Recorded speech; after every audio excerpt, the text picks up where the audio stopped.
Atraksi lumba-lumba saat ini tengah menjadi kontroversi di masyarakat, terutama di kalangan komunitas pecinta satwa. Indonesia menjadi satu-satunya negara di dunia yang masih melegalkan atraksi lumba-lumba. Berbagai protes dilayangkan komunitas pecinta satwa Animal Friends Jogja kepada dinas terkait atas tuduhan eksploitasi dan kekerasan terhadap satwa.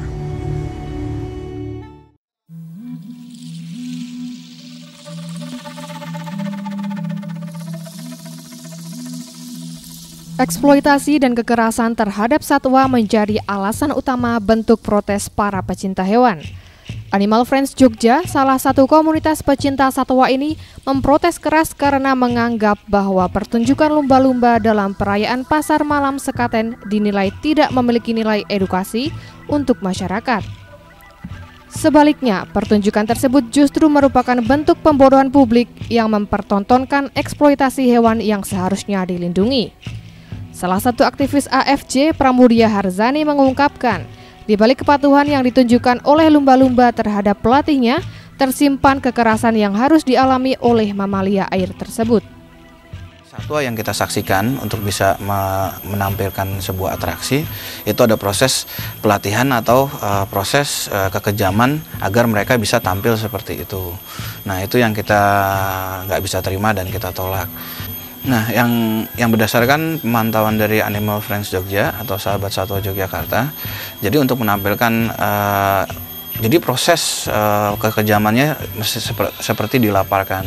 Contohnya untuk lumba-lumba mengikuti trik yang dikasih oleh pawangnya, lumba-lumba kadang-kadang harus dilaparkan selama 1 hari, kadang sampai dengan beberapa hari, agar dia mengikuti apa yang di pawangnya mau. Seperti misalnya contoh hitung-hitungan atau kegiatan dia lumba-lumba nyundul-nyundul bola dan lain-lain. Nah, makanya di proses pelatihan terhadap satwa kan ada yang namanya reward. Jadi kita bisa lihat sendiri dengan mata kita proses di siklus lumba-lumba bahwa setelah dia melakukan trik pasti dikasih makan. Nah, lumba-lumbanya sendiri dalam proses yang sebenarnya dia melakukan itu karena kelaparan. Animal Friends Jogja juga menilai lumba-lumba yang seharusnya hidup bebas di lautan dipaksa untuk berenang di kolam buatan yang airnya pun dinilai jauh dari kelayakan. Kolam tempat pertunjukan ini dibuat sedemikian rupa agar mirip dengan air laut. Caranya dengan mencampur air tawar dengan klorin. Klorin adalah zat kimia yang digunakan untuk penjernih pada kolam renang. Namun jika digunakan dengan kadar yang tinggi, bisa menimbulkan efek bagi kesehatan makhluk hidup. Bahaya bagi lumba-lumba yang terus-menerus berenang di dalam air yang mengandung klorin ini tentu saja bisa menyebabkan mata hewan tersebut terancam mengalami kebutaan. Selain itu juga proses kekejaman lainnya adalah misalnya klorin. Klorin yang ada di dalam kolam siklus lumba-lumba ini sebenarnya hanya air tawar gitu. Air tawar yang dikasih klorin, dikasih garam. Jadi si perusahaannya pakai air tawar misalnya berapa ribu liter ditaruh di dalam sebuah kolam, dicampur klorin biar kelihatan seperti bersih, habis itu dikasih garam. Dari hasil kajian yang telah dilakukan, lumba-lumba yang hidup di alam bebas rata-rata bertahan hingga puluhan tahun. Namun lumba-lumba yang dipekerjakan dalam atraksi pertunjukan biasanya hanya bertahan paling lama hingga 8 tahun. Perhatian khususnya ya tadi gitu, harus ada habitat yang sesuai dengan seperti di alam, itu yang nggak bisa. Nah, kalau untuk di hewan-hewan lain, kayak misalnya contoh orangutan, dia bisa bikin kandang enclosure yang menyerupai alamnya, ditanamin pohon yang besar, dikasih makanan yang menyerupai alamnya. Nah, tapi untuk kejadian lumba-lumba hanya dikasih potongan ikan, dikasih air. Nah, itu nggak cukup gitu, itu nggak cukup. Selama ini pertunjukan atraksi lumba-lumba diselenggarakan dengan anggapan memberikan hiburan dan edukasi bagi masyarakat. Namun pihak pecinta satwa menegaskan bahwa edukasi melalui pertunjukan ini tidaklah benar. Dan masyarakat diharapkan memiliki kesadaran atas hal-hal yang terjadi di balik pertunjukan yang menghibur tersebut. Nah, lumba-lumba sebaiknya memang kalau buat masyarakat ingin melihat lumba-lumba, bagusnya lihat di alam. Nah, itu juga lebih mengajarkan rasa kasih sayang terhadap satwa. Jadi kita nggak seperti di kolam. Beberapa waktu lalu, Animal Friends Jogja dan beberapa komunitas pecinta satwa lainnya melakukan aksi menuntut penutupan pertunjukan atraksi lumba-lumba. Berbagai surat protes pun telah dilayangkan kepada pemerintah namun hingga saat ini belum ada tanggapan dari dinas terkait. Komunitas Animal Friends Jogja menganggap ini adalah sebuah kemunduran bagi pemerintah Kota Yogyakarta yang seharusnya tidak memberikan perizinan dalam penyelenggaraan atraksi lumba-lumba di wilayahnya. Pantang menyerah meski telah mengadu pada dinas-dinas instansi pemerintah maupun berdiskusi bersama dengan pengelola pertunjukan, para pecinta satwa ini akan terus menyuarakan kampanyenya agar pertunjukan atraksi lumba-lumba dihentikan. Ya, kalau pemerintah Jogja sebenarnya sudah lebih maju daripada pemerintah provinsi lainnya gitu. Di Jogja sendiri sempat ada pelarangan.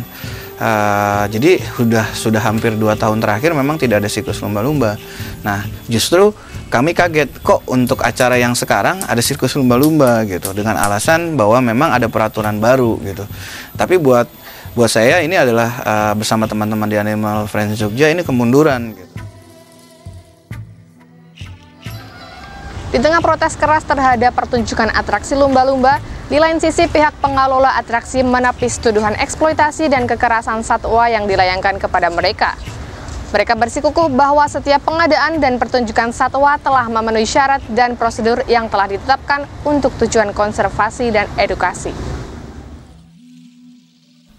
Indonesia memang menjadi satu-satunya negara yang masih menyelenggarakan atraksi lumba-lumba. Di Indonesia terdapat 3 perusahaan yang memiliki izin penyelenggaraan atraksi lumba-lumba, yakni PT Taman Safari Indonesia, PT Pembangunan Jaya Ancol, dan PT Warsut Seguni Indonesia. Meski atraksi lumba-lumba dalam sekaten dikecam keras oleh para komunitas pecinta satwa, namun dinas terkait tetap memberikan izin pengelola atraksi untuk mementaskan kecerdasan yang dimiliki lumba-lumba. Dengan menggunakan izin yang berpedoman pada Undang-Undang Nomor 19 Tahun 2009 dan Keputusan Dirjen SDA dan Ekosistem melalui SK Nomor 262 Tahun 2015 yang menyebutkan stand atraksi lumba-lumba diizinkan berdiri di Pasar Malam Perayaan Sekaten. PT Taman Impian Jaya Ancol sebagai penyelenggara pertunjukan atraksi lumba-lumba dalam Sekaten mengklaim bahwa mereka telah mengantongi izin dari pemerintah dan telah melakukan pertunjukan dan pemeliharaan sesuai prosedur konservasi.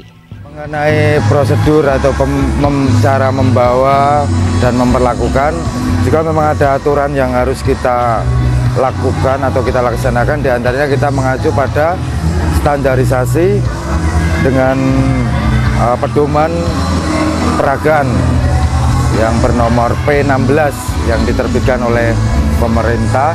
Di sana mengatur segala sesuatu mengenai peragaan, terus cara membawa dengan transportasi dan juga memperlakukan. Pihak pengelola menepis berbagai anggapan negatif yang dituduhkan dalam prosedur penanganan yang diberikan Balai Konservasi untuk menangani satwa yang dipergunakan. Untuk pengangkutan kita menggunakan armada apapun dengan luas melebihi dari apa kapasitas itu sendiri dan dengan alat khusus yang namanya stretcher. Stretcher itu dalam pelaksanaannya bukan lumba-lumba kita masukkan ke kolam, namun lumba-lumba kita memakai stretcher seperti diayun. Jadi seperti ditandu, ada ayunannya di dalam suatu tempat dan di mana dilumuri lotion yang khusus satwa. Jadi bukan lotion-lotion yang ada di pasaran atau yang ada di warung-warung. Dalam proses pengangkutan lumba-lumba yang dinilai tidak layak oleh komunitas pecinta satwa, Nur Faidin menjelaskan bahwa mereka menggunakan stretcher untuk mengangkut satwa agar sesuai dengan prosedur penanganan lumba-lumba. Mereka juga membantah telah menggunakan margarin untuk melapisi kulit lumba-lumba saat diangkut menuju ke tempat pertunjukan.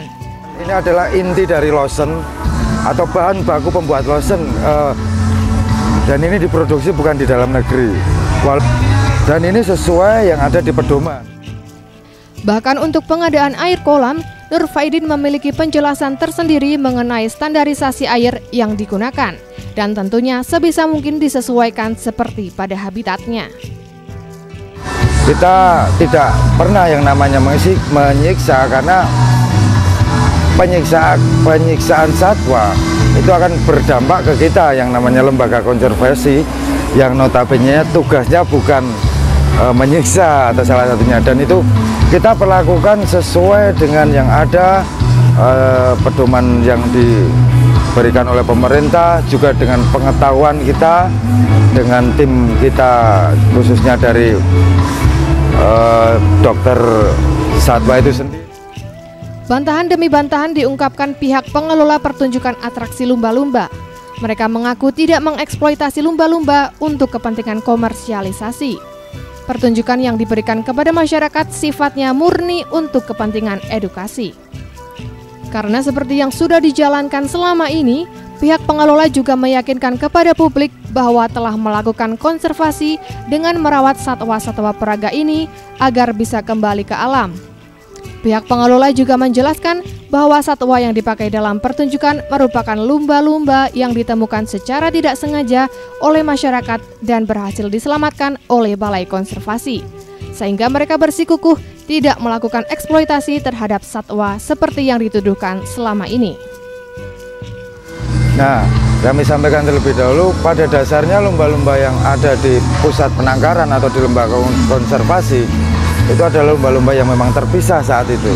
Kalau toh sementara ini dalam masa rehabilitasi, masa pengembalian kemampuan insting mereka untuk hidup ke alam bebas, terus ketika memang sudah sepatutnya kita kembalikan, akan kita kembalikan.